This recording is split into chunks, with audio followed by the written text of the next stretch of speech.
Hello, everybody, and welcome to this episode of the Closers Podcast. We're back, and I'm your host, Marco Alvarado. Join me, as always, is my main man, Quinn the Moondog Kalani. Ahoo! What's up, bro? How are you? What's up, dog? I'm doing good. How about yourself? You know, I'm doing as good as you really can right now.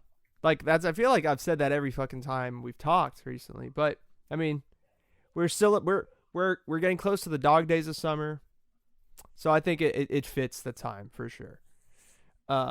We took a kind of a break after the George Floyd injustice occurred and all the protests and everything. So what have you been doing in the meantime? Anything cool? Anything notable? I've just been chilling. I've been reading, chilling, working on my diet, and I've been just trying to work on self-improvement stuff, trying to stay healthy. Nice. Figuring out my housing and school situation, whether I'm gonna have to go into a quarantine when I leave California for the fall. Ooh. How that's gonna work, if I got to get tested beforehand. So I'm trying to be cognizant. Mm-hmm. I'm even though things are starting to let up and stuff. Yeah. Just in case, I'm kind of staying the course. Have you found any answers to any of those things yet, or you're still working on those? No, the school's still kind of they're kind of dragging their ass, and there's been a lot of talk. Yeah. A lot of talk in the student body community.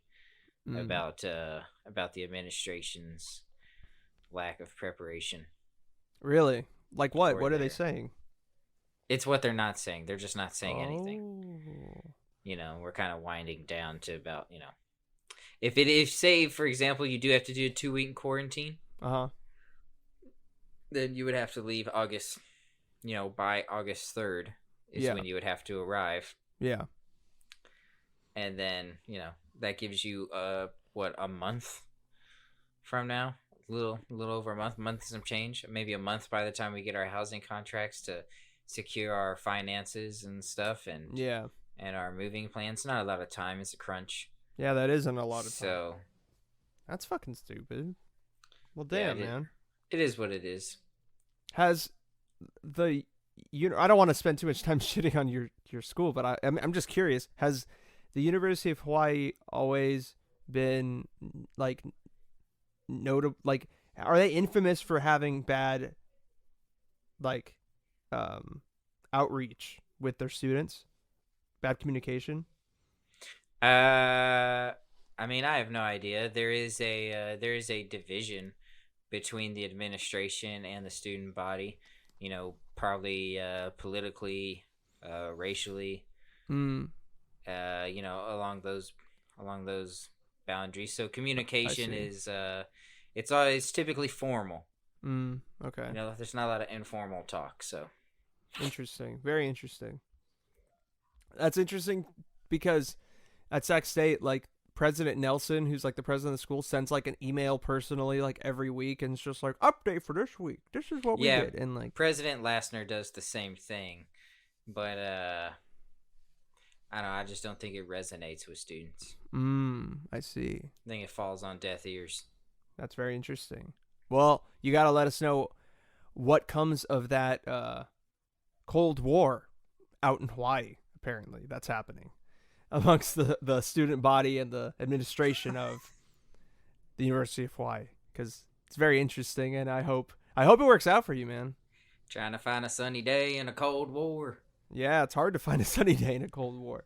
But we actually have a pretty sunny episode for you guys today, because an old flame of the podcast is coming back onto the show. You may say an old fuego. An old fuego. Ooh. None other than Jose Vega, the main man who is on, I believe, episode 3 or 4. I want to say 3.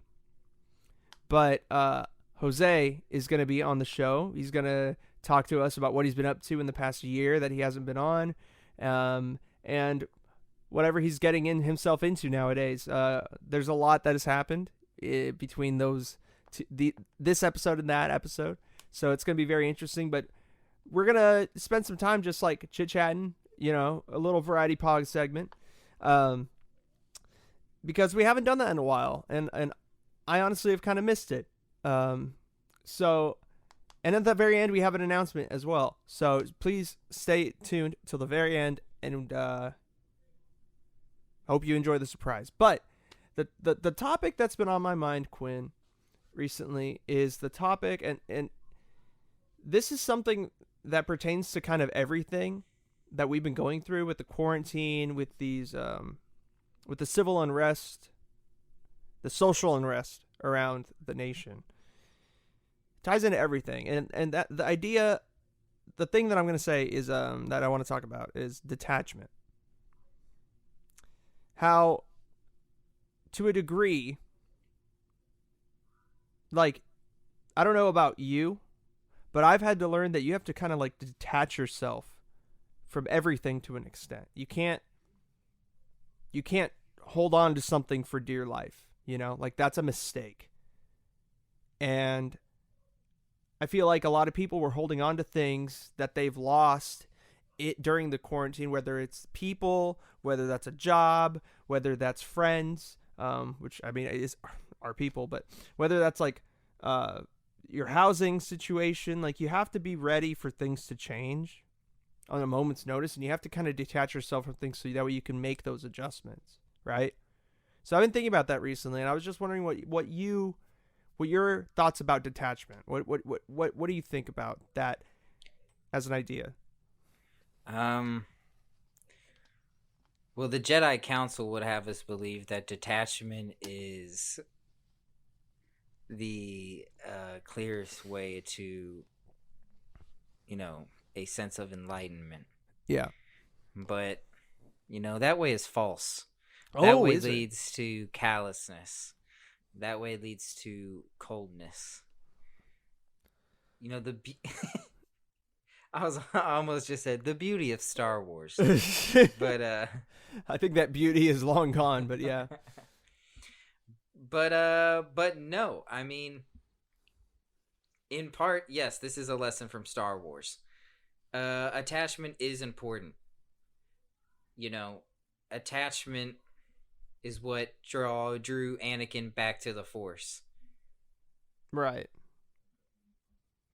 But what about detachment?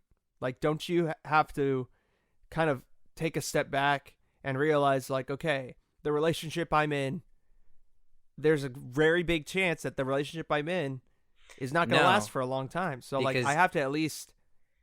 detachment takes you away from being one within the moment, and it removes empathy from yourself. You don't think that's necessary to a degree? No. Why not? Because I think in a time like this, empathy and warmness and attachments, the right kinds of attachments, are more so important now than ever. That's interesting. But I mean, you have to detach yourself to attach yourself. You have to attach yourself to detach yourself. It's, it's binary. True. I agree with that. But when you talk about empathy, so you're implying that when you detach, you lose the ability to empathize with whatever you're detaching yourself from, because you don't have to detach entirely. It's not like when you but detach... you are self-sacrificing a degree of empathy.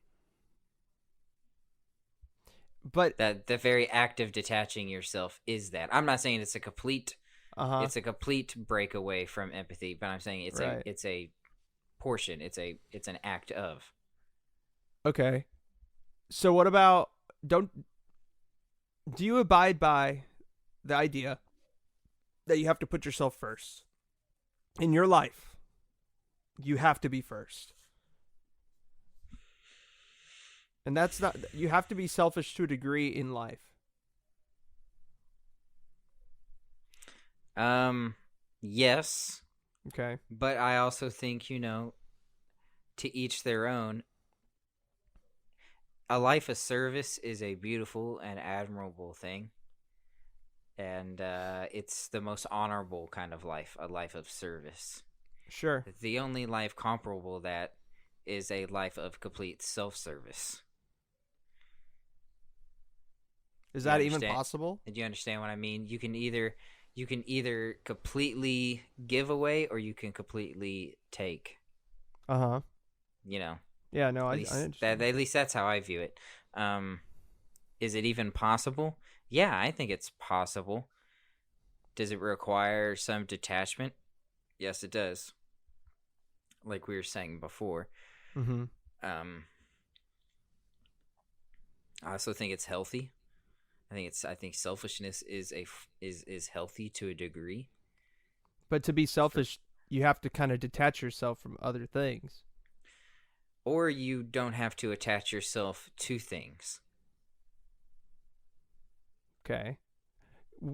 Sticking with that, do you have any examples of how to not attach yourself to things?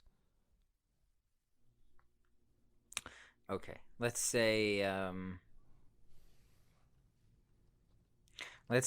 you're a middle-aged man with no college education, but you have work experience and you've been, in a factory for the last 15 years. Okay. There is a significant probability that someone with less experience will come in and take your job. I can only recommend it to Mm-hmm. someone who is uninterested in taking the steps to prevent that permanently, Mm-hmm. to have a healthy form of detachment as a safeguard, Right. uh, when something like that happens. Yeah. So detachment is healthy. One, it's a safeguard. Two, it allows you to be more self-serving, Right. and that's pretty much it. So it is a positive thing. Detachment Yeah, to a yeah. degree. To a degree. It's a positive thing, but complete detachment is is Ted Bundy esque. Yeah. No, I agree. Complete detachment. All I'm saying is that no one. The reason why I've been thinking about it is because nobody predicted that this would be the year, right? And we made these plans. I made a plan. My plan was I'm going to go to Sweden for 6 months. Gonna have the time of my life, come back, work on music, get an internship or something while I'm in Sweden, and then I'm just gonna be off and running off to their fucking races, right? I got attached to that idea. I got attached to that plan.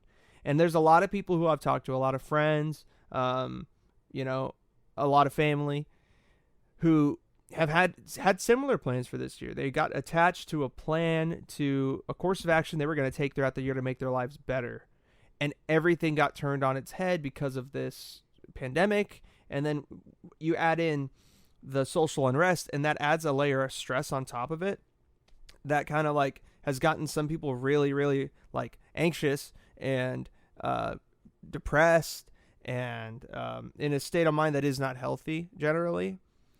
And I've been thinking that the way that if I went into the year not attached to that plan, thinking like, okay, something could happen that would send me home. It's not likely, but I have to have that in my mind that that could happen. I feel like if I had that mindset going into it, there is a chance I may not have enjoyed my time as much as I did, but I would have been a lot more prepared when I came back. For the And valley. yeah, like the highs aren't as high, but the lows aren't as low. You're Mhm. kind of in the middle, and isn't that where everyone wants to be? That's where I want to be. I don't want to I just be too up and down. I think, man, the secret is not to stress out about things you can't control. But you have to be ready for those I things to think happen, I right? think you have to recognize your own. I think some people may call it humbleness, and some people may just be like, you have to recognize your own insignificance to certain degrees, whether it be within society, whether it Uh huh. be within a species. Yeah. or anything like that. Do you understand what I mean? Mm-hmm. So don't stress out about things that are completely out of your control. I mean, yeah, no one would have anticipated that a global pandemic would have shattered uh, the domestic economy and torn all our plans asunder. Yeah.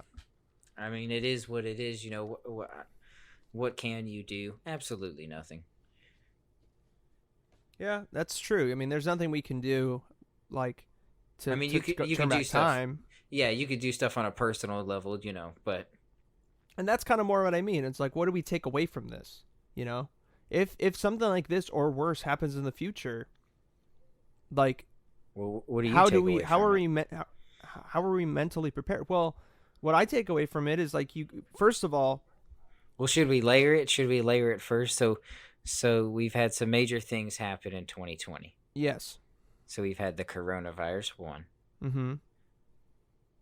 Do we jumble that with the economy? No, I would put those as two separate things. So I we mean, got the the corona. It's a domino effect, in my right. opinion, So we got the coronavirus, the economy, which led to the economy. Yeah. George Floyd Which- civil unrest. Which tied into George Floyd for sure. We also have political divide within the country. Mm-hmm. Yeah, when Bernie Um, dropped out. And then we just have insane news stories. Kobe Bryant, Jeffrey Oh, Epstein. Kobe Bryant. Yeah, Epstein. Just insane, Uh-huh. insane And then gnarly things. tied into the civil unrest, you have these videos of cops doing the things they're doing to people, all these, like, it's just flooding social media. Yeah. So it's like there's a lot. So let me ask you, what do you take away from the coronavirus? From the and coronavirus? Yeah. Let's reframe this completely. When you ask the question, when you pose it, what should we take away? What do you mean by that question? What I mean is, on a personal level, what going forward, how are we going to learn and adapt from this situation so that way in the future these situations will be easier for us on a personal level to deal with? And of course, you can talk about money. You could talk about, I want to save more money so that way if this happens, I can live off. Okay, that's great. But I'm talking more about like mentality wise. How do we keep ourselves up here in a positive headspace? Because a lot of people have gone down. A lot of people. And that's kind of what I'm talking more about. Not so much like physical stuff. It's all up here. The thoughts, how do you keep yourself okay? I think we're getting into a grander valley than what we initially, Well, I don't we're think so. trekking down, because I think we're talking almost get into a culture almost. Well, we could get into that, but I'm just talking about, we have a pandemic, right? Yeah. That has kicked off a series of events and also ties into other events, that it amplifies certain events. It makes certain events bigger, just like with George Floyd and stuff, because everybody is able to protest. Everyone's able to participate. So they have more people in that. Kobe Bryant passed away before all of this, so that doesn't really tie into anything. That's just kind of like its own thing. But with the political unrest, the whole George Floyd situation ties into that too, and also the pandemic. There's already a lot of people pissed off at the government because of how they handled it. So like, there's a lot of things. But the reason why I bring up detachment specifically is because in the future, I'm gonna make a conscious effort to either not be as attached to things. So in the first place, don't get really too attached, because you never know when the next time you're going to see somebody, or the next time you're going to like be at a place, or the next time you're going to, you just don't know what's going to happen. Right. Which is very humbling, like you said. And I feel like when you detach yourself, it in a way can allow you to be more in the moment, because if you realize, okay, like, I don't know when I'll ever be back here. I don't know if I'll ever see this person, even though they might live down the street. I'm just going to just be here, because for all I know, tomorrow there's going to be another virus that's going to force everybody to just curl up in their houses, and you can't even go outside, and like they're gonna have to deliver food to people because it's gonna be that bad. Like you just don't know. So that's what I mean when I say detachment. Is don't count your chickens before they hatch in any situation, sort of thing, until it actually happens. Because if it doesn't, you don't want to deal with the disappointment on the back end. Because I feel like that's where it started for a lot of people during the pandemic, where they had these expectations for the year. It got dashed in a matter of a week, and that just sent a lot of people down. And if you have the mindset of like anything can happen, I will take anything as it comes, and I'm just gonna I'm gonna just not be too attached to my present situation. I feel like that is healthy in a way. Does that make sense? Or do you mean not attached to? Or you're saying being attached to only the moment? Yes. So you're talking about full attachment to the moment and the moment alone. Yeah, that's what I mean. Just be attached to the moment that you're in, but not to what's going to happen tomorrow or next week, because you don't know. And those plans you have for next week or even tomorrow, like if you want to go to In-N-Out and have an In-N-Out burger tomorrow, like you would just assume I can do that. But if you drive over there and it's closed or it burnt down overnight, you're not getting it. That sucks. You were looking forward to that thing, but it's not possible anymore. It's not possible. And I'm talking from every level. Just be in the moment, and you can worry about what's going to happen, but at the end of the day, like you can't let yourself get attached to expectations. You have to detach, and if you are attached now, you have to detach yourself to a degree, so that way, if those things change, you're not beating yourself up over it. You know what I mean? That's what I'm talking about. I agree with you on a personal level, and on a personal level alone. I think as soon as you grow out of a personal level and you get into more of a communal level, then expectations are important. As expectations, they set moral ceilings. Yeah. And moral milestones, and societal milestones that a community could hope to achieve. So I think on a personal level, I would agree with you. On a communal level, I would say attachment is important. Expectations are important. I wouldn't disagree.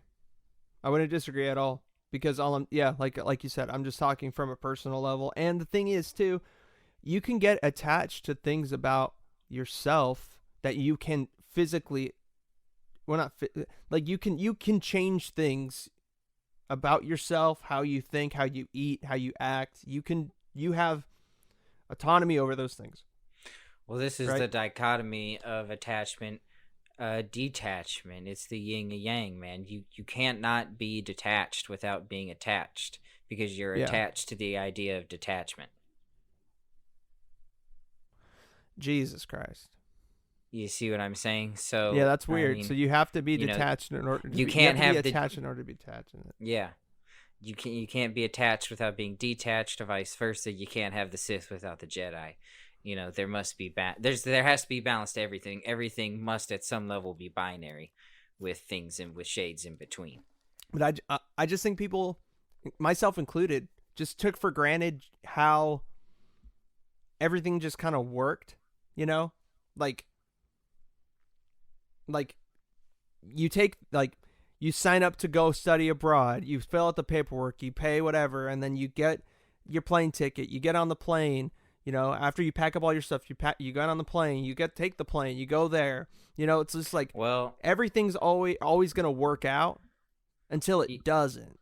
It's interesting, we shouldn't expect, we say we shouldn't expect these things, but consider what our generation has lived through. We've been in war since 2001. True. We've had one president indicted in our lifetime. We've almost had another president indicted. September 11th, Hurricane Katrina Well, Trump did get impeached. He did get impeached. Yeah, 2 recessions now. Yeah. So, I think, and obviously we both agree there's this gigantic generational divide. Yeah. When history looks back on our generation, the millennial X, the 1990 to 2010 generation, I'd say. Yeah, the millennials and Gen Z. Yeah. Mm-hmm. People are really gonna just be like, Jesus Christ, they went through things that were, 1, completely unnecessary, 2, completely avoidable, and 3, completely horrifying. I agree. I definitely agree. It's crazy, man. And that's it's wild because like nobody really thought about that until now. It's like, wow, we've been through quite a bit in just the past 20 years, Yeah. But in your entire lifetime, that spans obviously longer than 20 years, and it's like if you add in if you just look at your life, Quinn, everything that has happened in that socially and politically, Jesus. Yeah, well, I mean, for my lifetime, there's, from 1992, there's the first Gulf War. There's the crime bill. Yeah. There's the Clinton impeachment. There's September 11th, Hurricane Katrina, Catholic pedophilia blows up. Oh, when Kanye yelled at Taylor Swift, that was a crazy moment. Yeah. The Great Recession. Yeah. Great highs like Obama becoming president. MySpace. I stand by this. MySpace is, maybe besides Instagram, the most superior social media that has been invented. Wow. It's 1 or 2. Instagram, MySpace, Instagram. I maintain MySpace was fucking awesome. You could literally customize your entire page. Yeah. You could have a playlist of songs. Like, you could literally, it is building your own webpage to your personality instead of conforming your personality to Instagram, to Facebook's web page. Yeah. That's why MySpace was so legit, man. MySpace was so creative. It was so cool. That's why so many artists came out of MySpace. Dude, yeah, that was a crazy time. And that's why out of Instagram, you get nothing but talentless whores. Then I guess I'm a talentless whore. I'm just playing. Hey, I'll own it. It's fine. But anyways, I think we've talked. Thank you for indulging me on that discussion, Quinn. I think now we got to jump over to Jose, see what he's been up to, and we'll have an announcement after we talk to Jose. So I hope you guys stay tuned. And here it is.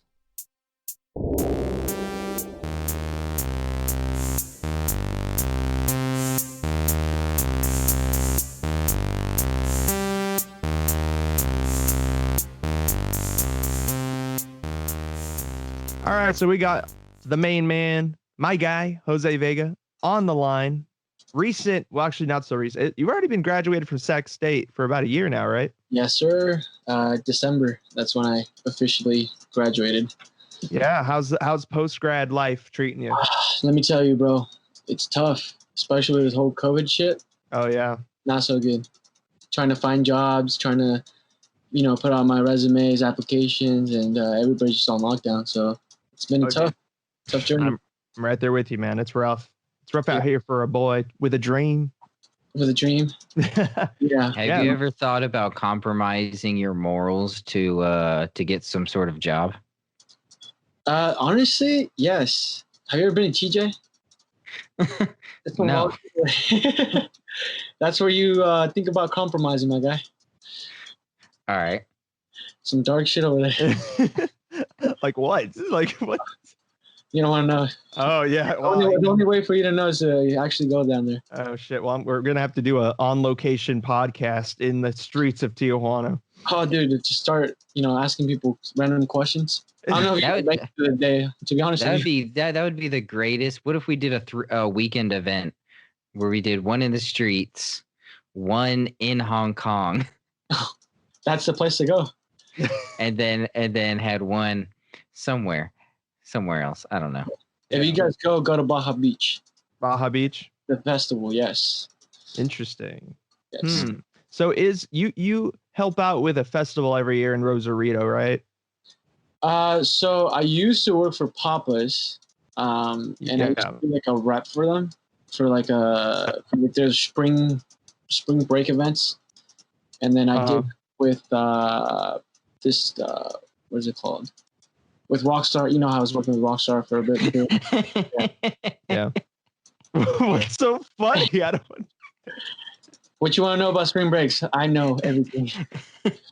I'm a veteran. Well, no, It's just Rockstar. It's just funny to me.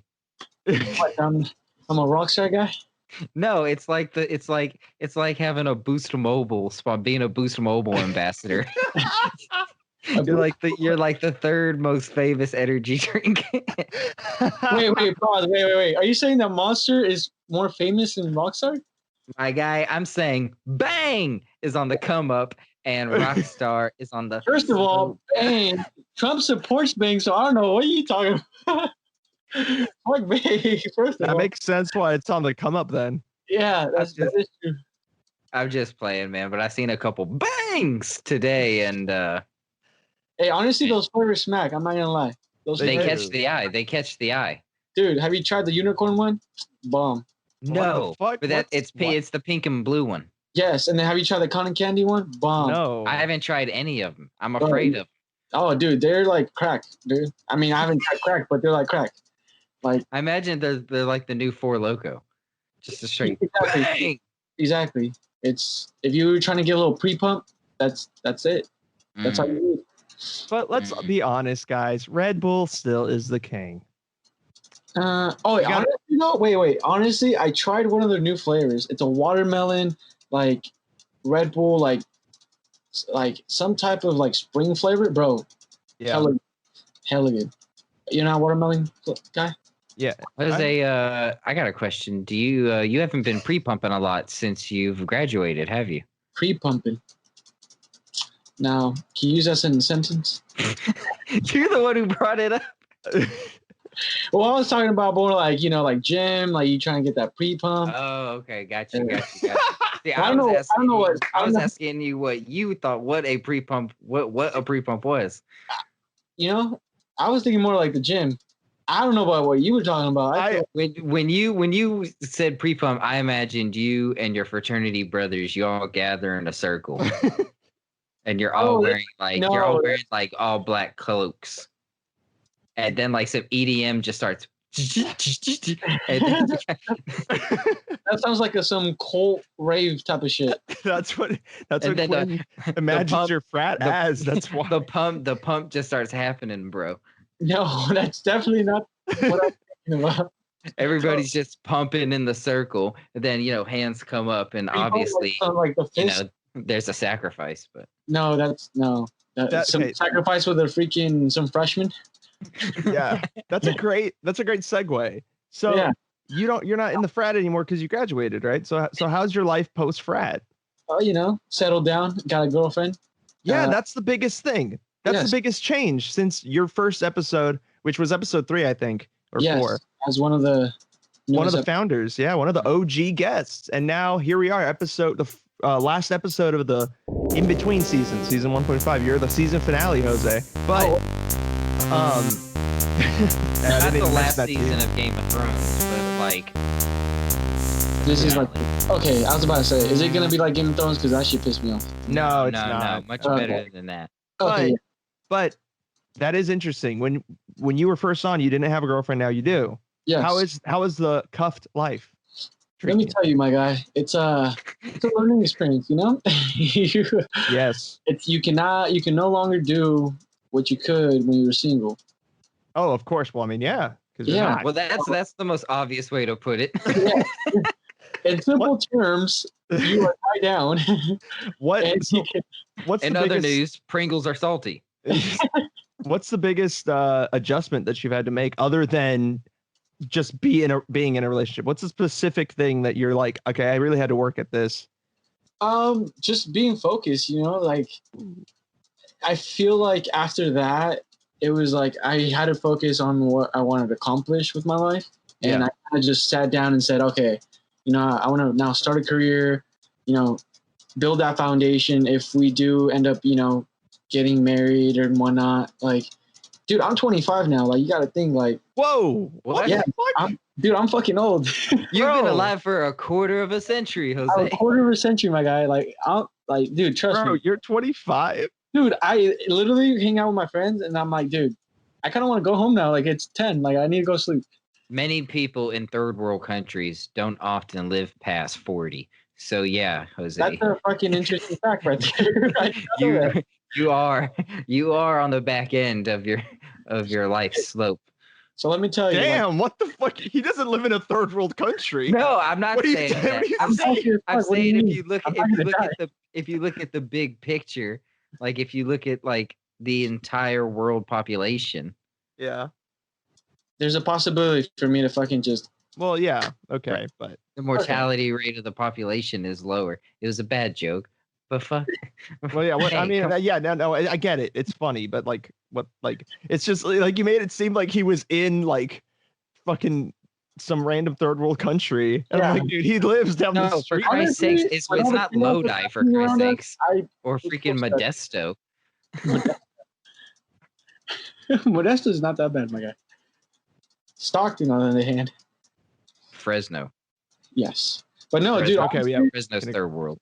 It's like I said, it's I'm old now, so it's I'm cuffed. It's been a year and 2 months now. Wow. Jose, I'm older than you. Damn, my guy. Are you cuffed? No. Dude. In fact, I'm still in school. Hey, it is what it is, my guy. You're living life. You're in Hawaii. Like, that shit's insane. That is true. If I was your age and I got the opportunity to go to Hawaii to go to school, I'd be like, fuck that. I'm going back to school. You still could go back to school, my guy. That's the thing.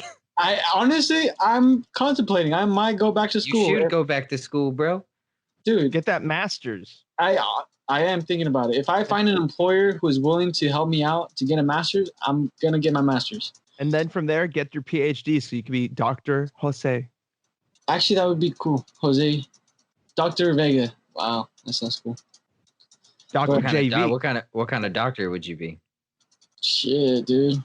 I don't know. This would be a Dr. Pepper, bro. That's the type of doctor he would be. Shit, I don't know. A doctor of with that kind of articulation, you'd be Dr. Seuss. Shit, bro. Hella Seuss. Damn. No, I don't know. Doctor of Dr. Love, brother. Dr. Love. Hey, get you a master's in marriage counseling, my guy. Oh, hell no, dude. That's where the money's at. Think about this coronavirus. Think about all these marriages going asunder. You know who's gonna get paid right now? Marriage counselors. That is major. That's you, my guy. Damn. Imagine all those lawyers with divorce papers and shit. Wow. Yeah. But some people are gonna try to make it work. They're gonna try to save what they got, at least for the kids' sake. Nah, for their fucking own sake. That shit expensive as fuck. That is expensive as fuck. I'm saying, marriage counselors are probably making a moolah. Is pivoting off that. Is your family, Jose, pressuring you to propose, or is her family kind of hinting at that? Is there any sort of, pressure applied? No, hell no. That's good. That's good. No. I mean, my mom is the only one that's like, hey, I want grandchildren.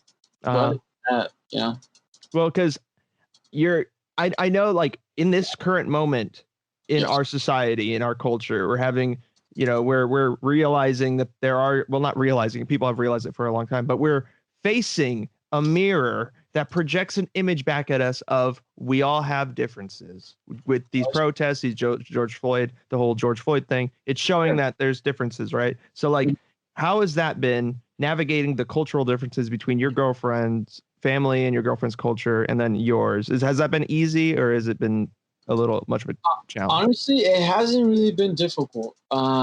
Me and my girlfriend kind of have the same ideals and like way we kind of view life. And then once we kind of like visit the family, like on each counterpart, like it's really easy to just fit in. So like her family is like really accepting.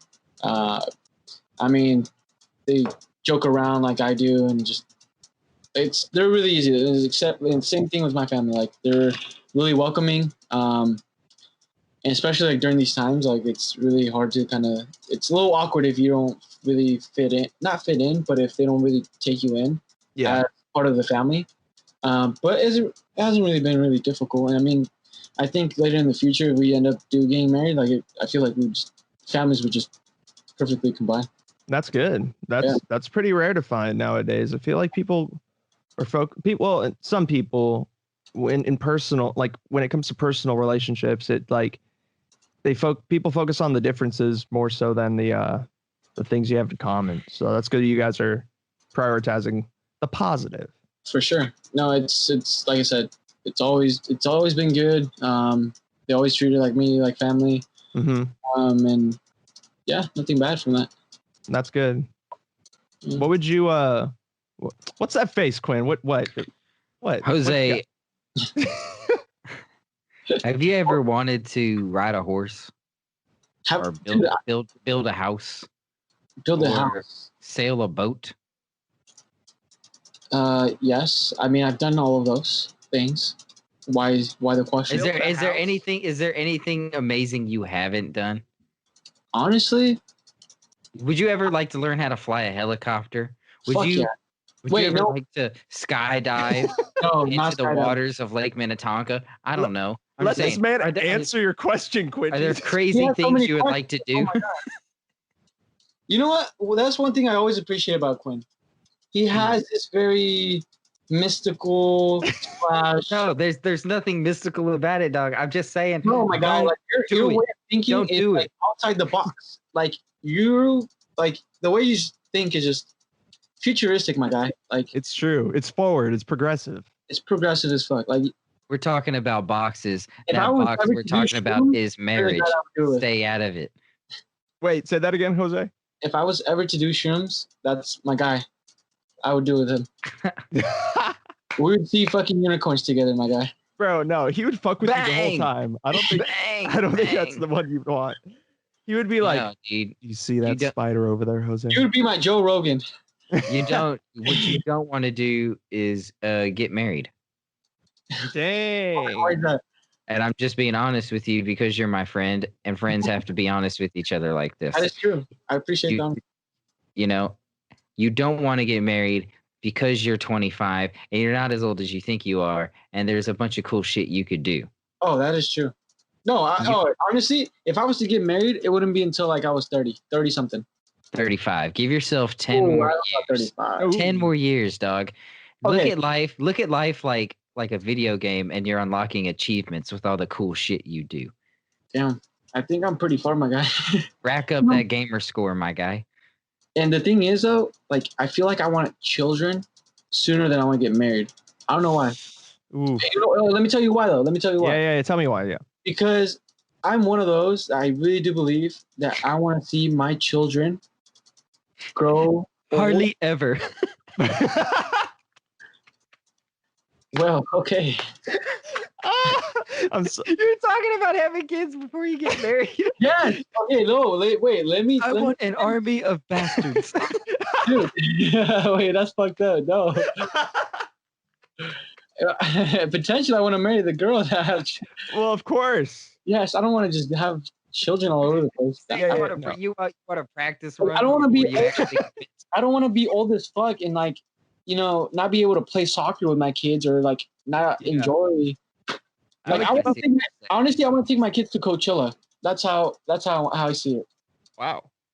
Yep. Just like that. You're one of those wild progressive parents like Susan Sarandon. Yep. Gotcha. Just like that. I'm trying to fucking go to Coachella with my kids. Damn. You're rad. So you're trying to break their innocence before anyone else can. Oh no, I'll still kind of, guide them. They're not gonna do bad shit. They're just gonna be there and observe the beautiful world that is of Coachella. Have you been in Coachella? I've been to festivals like it, but I haven't been to. I don't have thousands of dollars to just spend on a festival, unfortunately. Never been to a musical concert over 35 people. Damn, my guy. You need to go chill. Yeah, you need to change I like that. it. I like an intimate setting. Oh my Just god. flip the script on you. Yeah, I like an intimate setting. I like small shows. that's very intimate. Not gonna lie. So you'd want kids. Okay, what's your cutoff? Because obviously your cutoff age for having kids is lower than your cutoff age for getting married, it seems like. So are you saying like 30 tops to have kids and then 35 to be married? Honestly, Or like more like 28, 30 for kids? for kids. Mm. Quinn is over here like, God damn, this guy's fucking up with his life. Quinn, I can see you being a father. Nah, bro. That'd be funny. I'd love to see that kid. I'd love to meet that kid. I want that kid to time travel back into our time, like just show up on the podcast and just like pop up right here. Like, that's my father right there. Just be like, not even, just be like, whatever you do, Dad, don't go to like, and then he just says some random shit. He's like, don't go to Panama City in 2024. Let me ask you this. So what if you could meet your future children and they were the complete antithesis of who you are? Jose, what if your kid hated soccer? I think I would be accepting of it. Honestly, I don't know.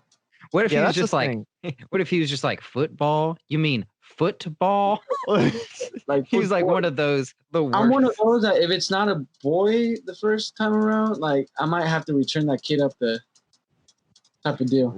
Dang, what? So if you have a girl, I just want a kid first. Like yeah, you want a boy? That's what you're saying. I want a little me to be first. Oh, that's scary. That's terrifying. Well, what if your kid? What if your kid is just into stuff that you just never would have thought? Like, he's just like this super genius who's super into science and like never wanted to touch a soccer ball or anything. I think that's what Quinn's trying. I would be accepting. I would be accepting of it. Like, I'm very open-minded. I have friends Morgan organizes his fruits and vegetables into the Pythagorean theorem. Yeah. If he's gonna make me millions because he's that smart, then yes, I am very open to that. And honestly, I want twins. Not gonna lie. Wow. Yeah. One's name is gonna be Santi. The other one's gonna be Tiago. Together, Santiago. What? Santi Vega and Tiago Vega. Yep. Dude, Tiago works. Tiago's a common name. That sounds like a Santi. Tiago. You should do it. Shanti. Chanti. Yeah. Shanty. Sounds like a girl name. Sounds like if you have a girl, yeah. No, if I have a girl, her name would be I don't fucking know, honestly. I'm not even thinking about girls right now. Wow. You're not thinking about girls, but you have a girlfriend. Josephina. Yeah, Josefina. That's terrible. That's terrible. How? That's a nice. Quinn, what would you name your kid? Never mind, Marco. I have no idea. For a girl, if I had a girl, I name her Ramona, and a boy. Ramona sounds like a stripper name / like or a wow, gigantically obese woman. Wow, thanks guys, appreciate it. But no, I would name her that, or I'd name my son something. I haven't really given it too much thought. I was gonna name my son Desmond if I had one, but my cousin already named her son Desmond, so it'd be weird to have two Desmonds in the family. Yeah, I had a feeling you were going to say in my family, so. Oh yeah, you do have hella Jose's in your family. That is true. How do you guys distinguish each other? Jose, Jose. Oh, okay. Dude, I need my battery charger. My thing's about to die. Oh no, really? It's on 6%. Jose on E. Well, we are kind of at the end. We are at the time, anyways. But, so it's okay. I'll just edit that little part out. So it looks like we're about at that time with Jose. If you want more of this conversation with Jose or more conversations like it, let us know if you want him back on the show, which I'm assuming you do. And then we'll bring him back. He's a favorite. I would love to be back.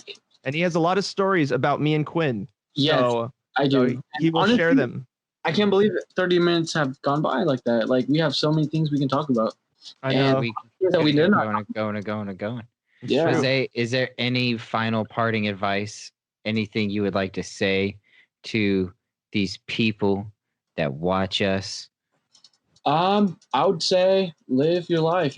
Have fun, experience life. Always be positive about it. Never let anything bring you down. Not even this COVID shit. Nothing, because you only have one life. YOLO. Kind of lame to say, but fuck Yeah. it. Well, Do you know the location of Irwin's truck? Yes. Actually, it's in San Francisco somewhere in a dump. really? No, I don't know. Oh, I was gonna say. Oh my God, they found it. Wow. That truck has never been found. It's in that third world country, Fresno. It's in Panama City. It's probably like different parts of it. I Probably, guarantee yeah, you, like a quarter of it's in Modesto. Yeah, part of it in San Francisco, and then Half of it's in San Francisco. somewhere. There's a fender in Walnut Creek. Yeah. Well, yeah, no, yeah. So that sucks for Jose. I would love to be back whenever you guys need another person. I'm down. Oh yeah, for sure, dude. Well, thank you for coming on. That was a great Tommy Wiseau impression when you were giving advice. I really appreciate it very much. Yeah, no problem. Thanks, All Jose. right. You're the best. See you, brother. Love you guys. Stay safe. Love you too, man. Yeah, stay safe. We'll talk to you soon, man. Thank you. Bro. Yes.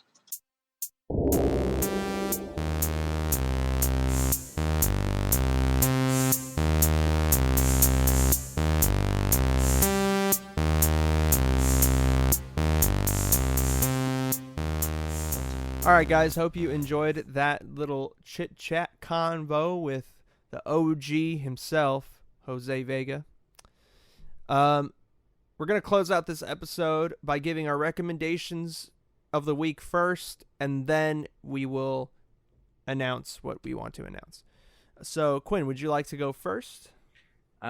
Sure. My recommendations for this episode, what I've been kind of into lately, I've been retracking some of the films of Sergio Leone, who is a spaghetti western director, most famously director of Good, Bad, the Ugly, Once Upon a Time in the West.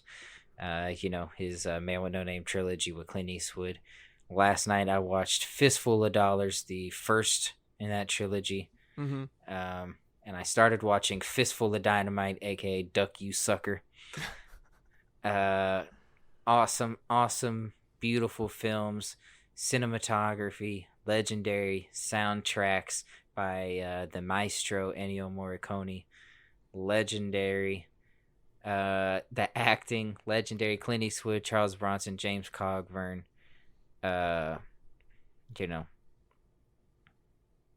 Hard to beat. Great movies. Long movies to help you pass the time. How long are they?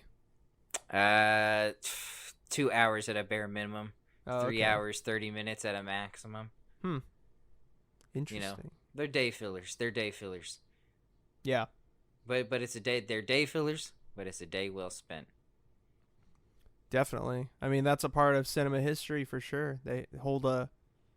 If there was like a cinema Hall of Fame, like would they have a wing to themselves, or would they have like a, like there would be? So in a cinema Hall of Fame, would you put in films and directors, or would you put in the art or the artists? Both. You could put both. Put Like in I'm both? I'm thinking there would be like an artist collective work. Yeah, there's like the Got you. artists, artists in one wing, work in the other wing for like specific films. But then you may have like in the film area there might be like westerns. Yeah, no, horror. in the Western wing, the films previously mentioned, Fistful of Dynamite, Duck You Sucker, Fistful of Dollars, A Few Dollars More, Good, Bad, the Ugly, Once Upon a Time in the West, are all Hall of Fame legendary worthy movies. All Madden movies. Oh, all Madden movies. All Madden movies. The Darren Sharper of movies. The hardest hidden safety in the game. Darren Sharper. You remember that video? Oh shit! It's Darren Sharper. The hottest hitting safety in the league. He put the team on his back. He got a broken leg. He put the team on his back. Brandon Jennings. I love that video, bro. I love that video so Pull out the deep cuts here on the Closers podcast. You better be up on your YouTube references. I know, yeah, you definitely have to be on your YouTube references. Oh my god. That brought me back. That took me back. I just love the Brandon Jennings. He says Jennings. Like what? All time. That's if there was a YouTube Hall of Fame. That's in there. Oh, dude. Oh, yeah. If there a video game clip Hall of Fame, that's in there. You know what else is in there? Guys, you ready? Leroy Jenkins. Yeah. They all just charge in. That's on there for sure. Yeah, Leroy Jenkins for sure. See, we got to do an episode where we got to do Hall of Fames. We got to do like YouTube Hall of Fame, Film Hall of Fame, maybe then Director Hall of Fame, and then like we should just go through Hall of Fame. That's the next five. That's a great Hall of Fame. We did the last generation. What was the last 5-6 years? Last 5-6 decades. Mm-hmm. Next is the Hall of Fame. I like the Hall of Fame. We should definitely do that. Okay, man. Whew. I love that reference. What about yourself? What recommendations would you give to people in these dire times? Yeah, so when you're listening to this will be out on Monday, the 22nd, I believe. No, sorry. I can't read to save my fucking life. The 15th. It'll be out on Monday the 15th. And by the time you're listening to this show will already be out. It's not out at the moment, but it will be out then. Season Father's 4 Day. of... no? Is it Father's Day? When is Father's Day? I thought the 22nd was Father's Day. I think Father's Day is Monday. What? I think Padre de Dios is on Monday. There's Father's Day is never on a Monday. It's on Sunday. Father's Day is always on Sunday, just like Mother's Day. What? Okay, Oh. yeah, you're correct. June 21st. Okay, I was gonna say, what the fuck? Okay, so my recommendation That's an error. is F is for Family. Bill Burr's animated show on Netflix. Season 4 of F is for Family is out on Friday, the 12th, and obviously I don't know if it's good or not because we're recording this segment on Thursday, but if it's anything like the first 3 seasons, watch it. Watch that series, or if you haven't, if you're all caught up and you just don't know about season 4 coming out, watch season 4.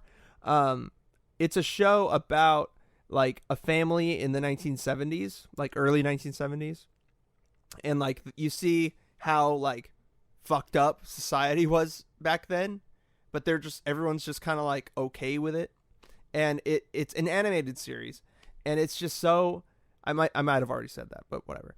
It's so like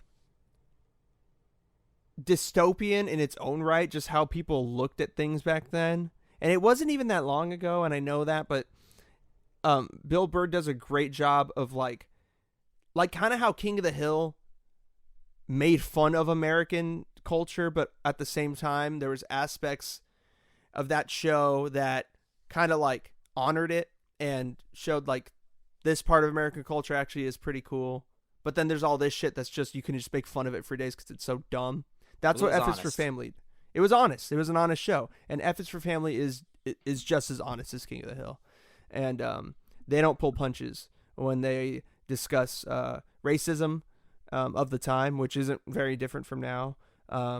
The dichotomy that was or is marriage, and how like women were expected to be in the home and not work, and how people would look down on women and stuff, and like how kids were expected to just shut the fuck up and not interfere with their parents, and like just how people were raised at that time, the generation before us, how they were raised. You get a look into how they grew up through that show, and it's very, very funny in a dark way, but I love it. I love it. So definitely check out F is for Family on Netflix if you have a subscription. If not, there's probably a free way to get it, but whatever. Is it a heavy Boston, New England influence show? No, actually, no. It's No? I don't think so. No, you could when I see it,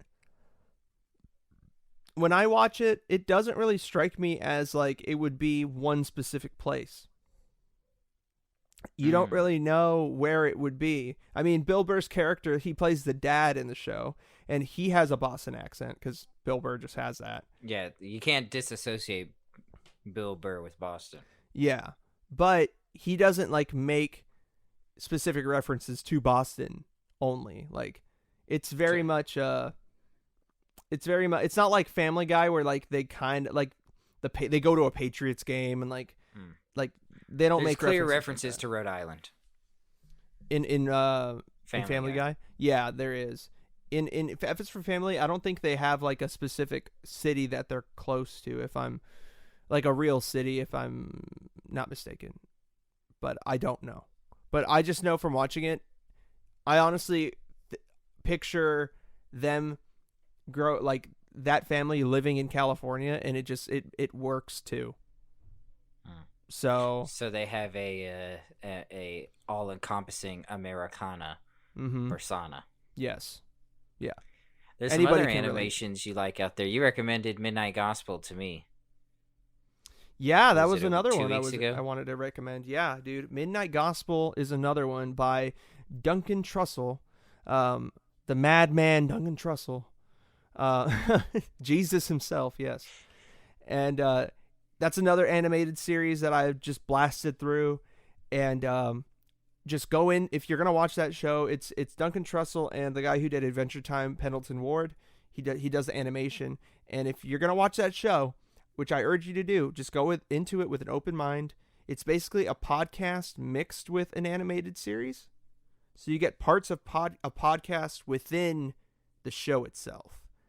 So there's going to be times where you don't really know what they're talking about. Just listen to what they're saying and just go with the flow. Just go with it. And you'll love it. I know you'll love it. And if you do watch the entire series, the last episode, boy. Oh my God. The last episode, if you don't cry, you don't have emotions. That's all I'm going to say. Did you have a guilty pleasure animation show growing up? No. You didn't watch Sailor Moon at the end of Toonami? I watched Sailor Moon when I was like 3 years old, but not like nothing. I mean, I watched Sailor Moon because I thought it was it was a cartoon, so I was like, I want to watch cartoons, and that was on. And then, but I didn't like have like a sexual thing with it or anything. Oh, I'm not even asking for like a sexual. Well, I don't know. I mean, you say guilty pleasure. I mean, I don't know what you mean. Well, I meant just like a, something like something that everybody hates. Yeah, that would go against the norm. Or an unpopular opinion, like a show that you would keep to yourself because people would shit on it. When I was a kid, when I was like in like 4th grade, I watched Naruto. I know I was big into that for a minute, but then I lost track of the series, and like Toonami kept moving its time around for the new episodes, and I just lost fucking interest. I was like, all right, I'm not gonna. There's so many episodes too. There's like a gazillion episodes. There's a million episodes, and then for one, you might watch one episode and nothing happens in it. It's just all exposition, and you're just like, I don't give a fuck. I don't care. Just punch the guy. Just do it. Why? This reminds me of when Naruto-san, blah blah blah. Like, dude, shut the fuck up and just do the thing. Like, oh my God. That is an unpopular opinion. Yeah, I can't stand it. I was trying to rewatch it the other day, and I'm just like, dude, I can't sit through this. Like, I fast forward through it. I fast forward through a lot of it just to get through these episodes. It's so annoying. But yeah, that's my guilty pleasure. Real quick, what's yours? Guilty pleasure show, man. Ghost Adventures on the Travel Channel. Ghost Adventures with Double A himself. With Double A himself. Zach Double A doppelganger, Zach Bagans. I love that show. It's great. It's awesome. Those little orbs. I want to believe. You know what's so funny about those orbs is that they're literally, it's just dust. It's just light getting reflected off of dust. Yeah, kind of like a lens flare, but yeah, but yeah, it's so funny. I had an interesting thought the other day. Check this out. Okay. So did you see the report that they're discovering particles in Antarctica, cosmic particles that are coming from, they believe, an alternate parallel dimension where time runs backwards? Did you see this? It was on CNN, but it wasn't like blown up. Yeah, dude, they're like cosmic rays are coming out of Antarctica. And so I was thinking, cosmic rays? Yeah, it's insane. It was an insane story. The fuck? Got no coverage, but it was awesome. What if ghosts are, existing in the purgatory, the plane between the two parallel universes? Just the upside down? The in-between. The in-between. Well, I mean, I heard on a podcast recently that scientists believe that there's at least 11 alternate dimensions. At least. But maximum 26. They're narrowing it down. Have you heard about that? No. So is it of the opinion of the theory that there is there are 26 Marcos? There's a Marco in every universe, every dimension? Yeah, there's a maximum of 26 Marcos. And there's a maximum of 26 Quinns, but there's a minimum of 11. Well, how crazy would this be? What if there was a shared consciousness between the 26 Marcos or the 11 Quinns that has yet to be tapped into, but can be tapped into because it's one consciousness over 4 dimensions? What if that's why we have people dream? What if that's deja vu? That's when deja vu. Or what if when you dream, that's the veil? The veil is lifted slightly, so where you peer into another dimension's, or you're experiencing every other dimension's reality in those moments, and it combines into one reality while you're dreaming, and that's why you have fucking crazy dreams, because you're just where random shit just happens. That you're just what's going on? I had a dream I got attacked by a Bengal tiger next to Lamb Funeral Home on Lafayette Road. I fought it off with a Jimmy John's footlong. If that is a real dimension, then that is horrifying. Jimmy John's footlong. No, what I'm saying is okay. You need that hard bread. No, what I'm saying is in that one moment, right? The Jimmy, one of your doppelgangers in another dimension went to go get a Jimmy John's footlong. That's what he was doing, right? Another one was going for a jog, right? So he was running. Another one was on Lafayette Road for some reason. Another one was at a zoo petting a tiger. And when you're dreaming, it's the merging. It just merges everything. It's the collapse. It's that. It's the incursion. Yeah. It's the universes incursioning on each other. Yeah, it's like a collage, and so they just put everything together for you. A web of things that just, so you're running with a Jimmy John sandwich. There's a tiger chasing you, and you're on Lafayette Road. And your brain is the shared consciousness just pulling it together because it doesn't know how to comprehend it yet. Yeah. Dude, how insane would that theory be? Have you ever seen the one with Jet Li? No, you've told me about it, though. It's something similar to this, where there's, a Jet Li in all these different universes. Mm-hmm. And Jet Li, there's an evil Jet Li going around killing the other Jet Lis. Oh, and it makes them stronger, by eliminating the other Jet Lis. Yeah. Oh, my God, dude. That's crazy. Well, crazy. That'd be wild if we were right about that. Imagine if you died and you just woke up in another universe. I mean, you have no idea that you died, but that one dream just ends. Or what if, they say when you die in your dreams, you die in your life. What if when you die in your dreams, that's actually you remembering yourself dying in a separate universe? Yeah.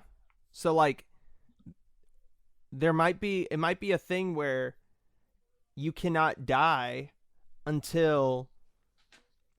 Well, I don't know. Stop dreaming. You don't die. I don't know. One does not truly die until they stop dreaming. Yeah, if you stop dreaming, if you have not had a dream in years, you may be the last of your kind, man. You may be the last one of you existing in ever in the universe, in every dimension. Do Maybe. electric sheep dream of sleeping? I don't know. I don't know if fucked that's that a up. reference, I can't but remember. It's a reference to a book, but I fucked up the title. Oh. What is it? Do androids dream of electric sheep? Oh. Is the name of the book. It's the basis for Blade Runner.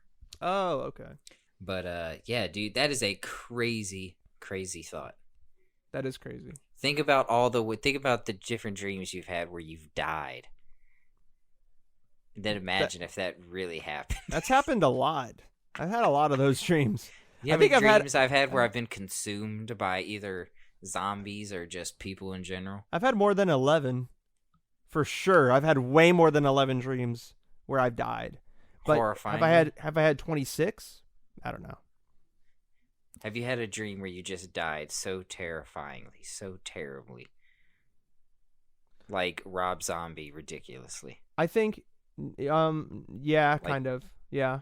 But I think what might be the case is that when one of your doppelgangers in another dimension passes away, that death is always going to replay in every other one of you in your mind when you dream. It's stored in the data bank. Yeah. So it's going to get replayed. But you'll never have a new dream with that version of yourself. Yeah. That version of yourself has ceased to exist. Yeah. Crazy. I have had a couple crazy dreams, but that's definitely another conversation for another time because we could go into just dreams in general. But changing the past doesn't change your future. It's not. Okay. Changing the past does not change your future. It's like I was made for this. Anyways, announcement time. Yay! All right. So, thus concludes season 2. Or, I fucked that up. Thus concludes season 1.5, or 1B, as Quinn calls it, of the Closures Podcast. Starting on June 22nd, Monday, June 22nd, we are going to be expanding from 1 show a week to not 2, but to 3 shows a week. Now, this is how the schedule is going to work for season 2. Quinn is going to start the week off by having his own show on Mondays called Hang 10 with Quinn Kalani. That's going to be out on Mondays, hopefully in the morning time. We're not going to say like specifically at noon or anything like that. Just we're hoping it be a little early. But that's going to be the Monday show. Then on Wednesdays, we got the Closers Podcast. What you're watching now, you're going to get the same sort of thing. On Wednesdays, it's going to be me and Quinn. We're going to hold it down. We're going to have a guest for a little bit, and then we'll shoot the shit a little bit. We'll cut that in between too. And then on Fridays, it is the return of closing out the week with me, Marco Alvarado. We're going to be closing out the week in style every Friday, so I hope you don't miss out on that. You do not need to subscribe to multiple feeds to listen to every show. We're going to have it all under one feed. This feed, the Closers Podcast feed, is going to be the Hang 10 feed and also the Closing Out the Week feed. So you don't have to, there's not going to be multiple different shows you have to subscribe to. It's just the Closers Podcast, and you'll be able to, you'll see these other shows pop up. But like I said, it all starts with Quinn and the Hang 10 show on Mondays. Quinn, do you want to talk about what you're, like, really quick, what you're going to talk about on Hang 10? Hang 10 is basically just going to be a weekly short variety pod. Sometimes it's going to be a monologue. Sometimes it's going to be a dialogue. whatever either is going on in the week that I find of great importance or is just something that I'm passionate about. Could be parallel universes, could be, you know, an MMA preview, you know, could be green tea ice cream, could be a variety of things. Right. But yeah, you know, just something to occupy your time, but you know, while you're changing the channels of life on your Mondays. Perfect. And then, like everyone knows about the Closers Podcast, what we do here, I basically already described that. And then with closing out the week, I'm going to be focusing on one topic every Friday that is pertinent to that week, or that I've been thinking about that week, that past week. Just like how I brought up Detachment today, I would be bringing up another topic, and I'm probably not going to have guests on that show. It's just going to be me kind of just like thinking through those ideas.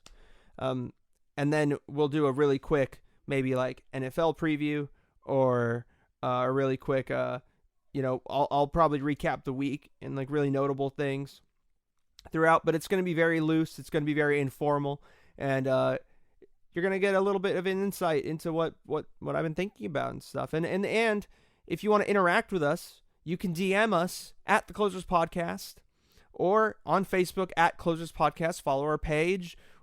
Send us a message there, or if you want to even subscribe to our YouTube channel, do that. Send us a message on there. If you have questions for us, if you want to hear something be brought up during the show, ask us to bring it up, and we'll definitely talk about it. Don't be afraid to interact with us, because we want to talk to you too. We want to hear from you. We want to know what you want to hear, because we want to please the people.